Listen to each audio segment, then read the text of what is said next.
मैं हूँ सीमा और स्वागत है आपका मेरे चैनल कुचिको में। आज मैं सुनाने जा रही हूँ एक अपनी लिखी हुई कहानी द स्ट्रीट लाइट। मेरी खिड़की का कांच कुछ यूं टूटा था जैसे मकड़ी ने अपना जाला बनाया हो। अब साफ साफ ना तो उस पार दिखता था और ना इस पार।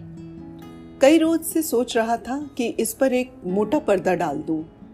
आने जाने वाले लोग देख लेते होंगे अंदर झांक कर। यूं तो ऐसे कुछ नहीं था जिसे छुपाना चाहिए था मुझे लोगों की नजरों से। हाँ, बस सोते वक्त सड़क के बीचों बीच लगे खंबे पर से आती एलईडी लाइट रात में भी दिन का सा उजाला करे रहती। पहले चांदनी फैली रहती थी चांद रातों में मेरे कमरे में, जिसके साथ चली आती थी कई परछाइयाँ भी। सामने वाली बिल्डिंग की बालकनी में पड़े झूले पर जब कोई झूलता तो उसकी परछाई मेरे पलंग पर यूं डोलती जैसे वो मुझसे किसी बचपन की सहेली की तरह अपने साथ झूलाने आ गई हो। बाईं तरफ लगे कचनार के पेड़ के पत्तों का हवा में फड़फड़ाना भी मुझे सामने की दीवार पर साफ साफ दिखाई देता था। पेड़ की शाखों का मुंडेर पर लगे गमलों से फुसफुसाकर बात करना और कभी उनके आगे पीछे लुका छिपी सा खेल खेलना, ये सब मेरे हमसाये सा हो गया था, जिन्हें देखे बिना नींद नहीं आती थी। कुछ दिन पहले चौकीदार ने किसी को आधी रात में पेड़ पर चढ़ा देखा था, लेकिन जब तक वो उस तक पहुंचता वो आदमी वहां से भागकर गायब हो गया। उस रात पूरा मोहल्ला जागता रहा, लेकिन चोर पकड़ में नहीं आया। सुबह होते होते यह तय किया गया कि एक एलईडी स्ट्रीट लाइट लगवा दी जाए। आखिर जान माल की सुरक्षा का सवाल था। एक एप्लीकेशन लिखी गई और सोसाइटी की आरडब्ल्यूए की तरफ से नगर निगम को भेज दी गई।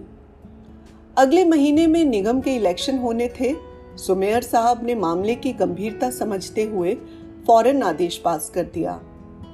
एक हफ्ते के अंदर अंदर एलईडी लाइट वाले खंबे का उद्घाटन भी मेयर साहब के करकमलों द्वारा हो गया और बड़े से काले पत्थर पर उनका नाम सुनहरे अक्षरों में सदा के लिए स्थापित हो गया।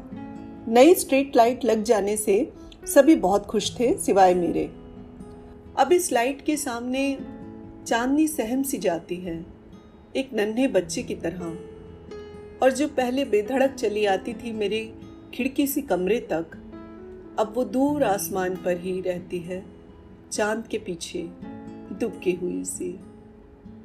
अब उसके छिटकने से पहले ही कोई और जबरन घुस आता है मेरे कमरे में और भोर होने तक वहीं डटा रहता है। अब देर रात तक महफिल जमी रहती है मोहल्ले के लड़कों की यहीं खंबे के नीचे, और उनका शोर गूंजता रहता मेरे कमरे में।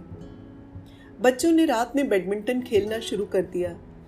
कुछ लोग खाने के बाद टहलने निकल आते हैं और वहीं खड़े होकर दिन भर के किस्से सुनाते रहते हैं। पहले अक्सर किताब पढ़ते पढ़ते खो जाया करता था मैं किसी किरदार के साथ, लेकिन अब मैं ही रहता हूँ। हाँ, लेकिन अब मुझे कई बातों का पता रहता है।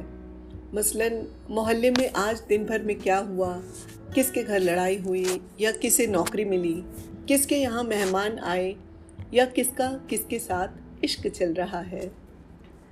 रात में अगर मेरे कमरे की बत्ती ना जल रही हो तो बाहर वालों को पता नहीं चल पाता कि कमरे में कोई है भी या नहीं। वो बेधड़ल्ले से अपनी बातें करते, इसलिए मैं भी 10 बजे तक अपने कमरे की बत्ती बुझाकर पलंग पर लेट जाता और उनके आने का इंतजार करने लगता। पहले मेरे किरदार किताबों में थे जिन्हें मैं पढ़ा करता था, लेकिन अब इन जीते जागते किरदारों को मैं सुन सकता हूँ। कहानियों के किरदार किताबों में बंद थे जिन्हें जब चाहे मैं सजीव या निर्जीव कर सकता था, लेकिन इन किरदारों पर मेरा कोई बस नहीं था। वो जब चाहे आते, कभी नहीं आते। कोई पुराने किस्से को आगे बढ़ाते या नहीं, ये सब उन्हीं पर निर्भर था। मैं तो बस श्रोता की तरह उन्हें सुन सकता था। जैसे कुछ दिनों पहले मुझे पता चला कि बगल वाली बिल्डिंग में रहने वाले रोहन का अपने ही मोहल्ले की किसी लड़की से इश्क चल रहा है। बात पूरी मेरी समझ में आ नहीं पाई, क्योंकि ऐसी बातें या तो कोड वर्ड्स में होती थीं या इशारों में। खैर, जो भी हो, दूसरों की जिंदगी में झांकने का भी एक अपना ही मजा होता है। एक शाम जोर की आंधी आई और बादलों की तेज गड़गड़ाहट के साथ बारिश होने लगी। मैं अंदर बैठा था कि अचानक जोर का धमाका हुआ और सारी बत्तियां गुल हो गई। मैंने खिड़की से बाहर झांक कर देखा तो चारों तरफ घुप अंधेरा था। एक तो बारिश और दूसरा खिड़की के टूटे कांच की वजह से कुछ भी दिखाई नहीं दे रहा था। लोगों के शोर से पता चला कि ट्रांसफार्मर जल गया है और आज रात तो इसके ठीक होने की उम्मीद भी नहीं है। हवा में थोड़ी खुनगी थी, इसलिए लोग अपने अपने घरों में ही थे। बहुत दिनों बाद चारों तरफ खामोशी सी थी। मुझे भी बिस्तर पर लेटते ही नींद आ गई। कुछ देर बाद जब मेरी आंख खुली तो देखा आज रात फिर बहुत दिनों के बाद मेरे कमरे में कोई और भी चला आया था। बारिश के बाद मौसम साफ हो गया था और एक बार फिर चांदनी मेरे कमरे में पसर गई थी। मैंने हौले से अपना हाथ अपने सीने पर रखा। ऐसा लगा कि जैसे कोई दोस्त बहुत दिनों बाद मुझसे गले मिल रहा हो। मन बहुत शांत सा हो गया था। काश ये ट्रांसफार्मर कभी ठीक ना हो। और फिर अपनी इसी सोच पर मुझे हंसी भी आ गई।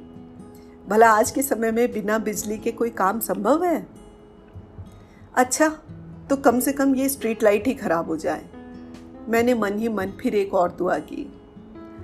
तभी कचनार के पेड़ पर कुछ हलचल सी हुई। शायद हवा का तेज झोंका होगा।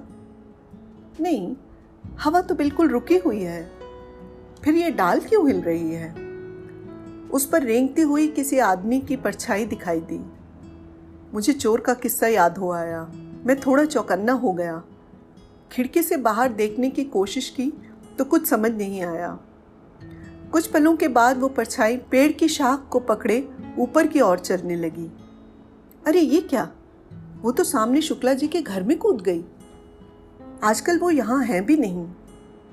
कल ही मिस्टर एंड मिसेस शुक्ला कहीं बाहर गए हैं और घर पर उनकी बेटी अकेली है। मैं फौरन ही बिस्तर से उठा और सोचा चौकीदार को बताया जाए और इस चोर को रंगे हाथों दबोचा जाए। शर्लेक होम्स के किस्से दिमाग में कुलबुलाने लगे। आज तो बेटा एक चोर को पकड़कर ही दम लिया जाएगा और मोहल्ले भर में हमारी वाहवाही हो जाएगी। मैं अभी अंधेरे में चप्पल ढूंढने की कोशिश कर रहा था कि दीवार पर झूले की परछाई डोलने लगी। झूले में एक लड़की और एक लड़का साथ साथ झूल रहे थे। मैं वहीं अपने बिस्तर पर बैठ गया।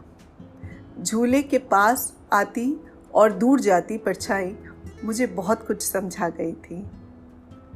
लगभग 10-15 मिनट बाद चौकीदार की सीटी के साथ चोर चोर की आवाज़ आने लगी। मैं फिर उतरकर खिड़की के पास आ गया। बाहर गमलों के बीच कोई छुपा बैठा था। कमरे में अंधेरा था, इसलिए शायद उसे मेरे होने का पता नहीं चला। मैंने जब गौर से देखा तो ये रोहन था। इतने में चौकीदार के साथ 2-4 लोग मेरे घर पहुंच गए और गेट बजाकर मुझे सावधान रहने के लिए कहने लगे। मैं कमरे से बाहर निकलकर इस तरह उनके आगे खड़ा हो गया कि वो रोहन को देख ना पाए, वरना बेचारे रोहन की तो शामत आ जाती। मैं भी चौकीदार और बाकी लोगों के साथ हो लिया और उन्हें दूसरी दिशा की तरफ ढूंढने के लिए कहने लगा। करीब 1 घंटे की छानबीन के बाद जब किसी के हाथ कुछ नहीं लगा, तब मैं भी घर लौट आया। अब तक रोहन जा चुका था। अगले दिन ट्रांसफार्मर तो ठीक हो गया, लेकिन एलईडी लाइट नहीं जल पाई। आरडब्ल्यूए की काफ़ी शिकायतों के बाद भी वो बिजली का खंभा सूना पड़ा है। इलेक्शन खत्म हो चुके थे और अब कोई संज्ञान लेने वाला भी नहीं है। मैं जानता था एलईडी के ठीक ना होने से जितना खुश मैं हूँ उतना ही रोहन भी होगा। वो भी अंधेरे में चांदनी की तरह दबे पांव किसी के कमरे तक पहुंचना चाहता होगा जहां उसका इंतजार रहता होगा। रोहन आज तक ये नहीं जान पाया है कि उसके इस राज का गवाह कोई और भी है। मैं सोच रहा था कभी कभी कुछ चीजें जो रोशनी में नजर नहीं आती वो अंधेरे में साफ दिखाई दे जाती हैं।